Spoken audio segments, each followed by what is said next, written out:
Assalamualaikum warahmatullahi wabarakatuh.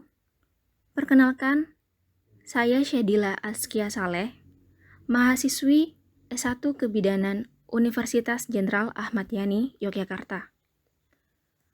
Pada kesempatan kali ini saya akan menjelaskan mengenai skema organ reproduksi wanita dan skema organ reproduksi pada laki-laki. Organ reproduksi wanita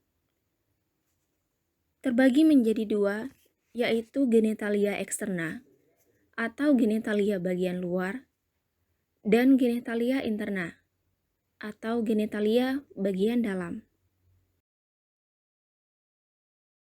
Pertama yaitu bagian genitalia eksterna yang terdiri dari mons pubis, klitoris, labia mayora, labia minora, vestibulum vagina, dan himen. Mons pubis. Bagian ini tampak menonjol yang meliputi bagian depan tulang kemaluan, simfisis pubis, dan terdiri dari jaringan lemak, berfungsi untuk melindungi simfisis pubis saat koitus dari trauma. Klitoris merupakan tonjolan kecil yang terletak di depan vulva, sering disebut dengan clentit. Labia mayora merupakan sepasang bibir besar yang terletak di bagian luar dan membatasi vulva. Labia minora merupakan sepasang bibir kecil yang terletak di bagian dalam dan membatasi vulva.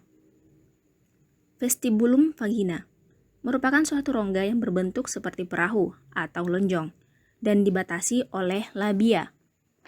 Himen merupakan lapisan yang tipis dan menutupi sebagian besar introitus vagina, di mana himen mempunyai bentuk yang berbeda-beda, mulai dari bentuk semilunar atau bulan sabit sampai yang berbentuk lubang, atau ada pemisahnya, biasa disebut dengan septum. Kedua yaitu genitalia interna, yang terdiri dari vagina, ovarium, tuba falopi, dan uterus. Vagina merupakan saluran yang menghubungkan organ uterus dengan tubuh bagian luarnya, berfungsi sebagai organ kopulasi dan saluran persalinan atau keluarnya bayi. Ovarium merupakan organ utama pada wanita, berjumlah sepasang dan terletak di dalam rongga perut pada daerah pinggang kiri dan kanan, berfungsi sebagai tempat pemasakan sel-sel germinal dan sumber produksi hormon-hormon. Tuba falopi merupakan saluran dengan panjang kurang lebih 13 cm dan dengan diameter sekitar 1 cm yang menghubungkan antara indung telur, yang berfungsi sebagai tempat berjalannya sel telur dari ovarium menuju rahim saat ovulasi dan sebagai tempat pertemuan sel telur dan sperma. Terakhir adalah uterus.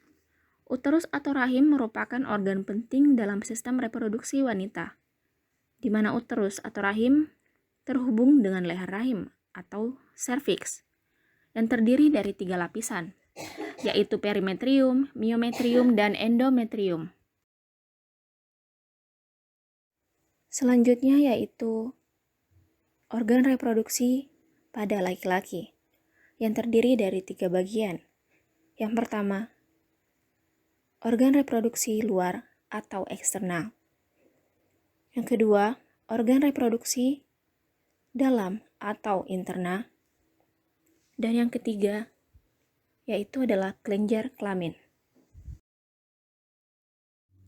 Pertama yaitu organ reproduksi luar atau eksternal, yang terdiri dari penis dan skrotum. Penis terdiri dari jaringan-jaringan otot, jaringan spons yang lembut, pembuluh darah, dan jaringan saraf yang berfungsi untuk kopulasi. Skrotum atau kantung pelir merupakan kantung yang di dalamnya berisi testis berjumlah sepasang yang dibatasi oleh jaringan ikat. Kedua, organ reproduksi dalam, yang terdiri dari testis, tubulus seminiferus, epididymis, vas deferens, ductus ejaculatoris, uretra, dan vesicula seminalis. Testis disebut juga dengan buah sakar, yang merupakan organ dengan fungsi ganda. Selain sebagai penghasil spermatozoa, juga merupakan organ hormon endokrin. Tubulus seminiferus. Di dalam testis terdapat saluran-saluran halus yang disebut saluran penghasil sperma atau tubulus seminiferus. Epididymis berupa saluran berkelok panjang yang keluar dari testis dan berjumlah sepasang. Berfungsi sebagai tempat penyimpanan sementara sperma menjadi matang dan bergerak menuju vas deferens. Vas deferens berupa saluran panjang dan lurus mengangkut sperma ke vesika seminalis. Berfungsi sebagai saluran tempat jalannya sperma dari epididymis menuju kantung semen atau kantung mani, yang biasa disebut dengan vesikula seminalis. Ductus ejaculatoris merupakan saluran yang pendek dan menghubungkan vesika seminalis dengan uretra.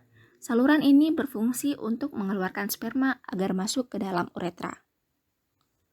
Uretra merupakan saluran panjang terusan dari saluran ejakulasi dan terdapat di penis.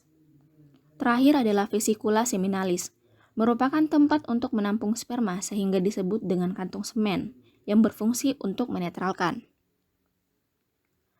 Ketiga, yaitu kelenjar kelamin yang terdiri dari kelenjar prostat dan kelenjar Cooper atau kelenjar bulboretra.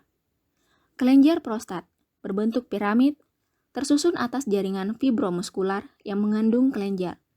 Berfungsi mengeluarkan cairan yang berfungsi sebagai nutrisi dan pelindung sperma.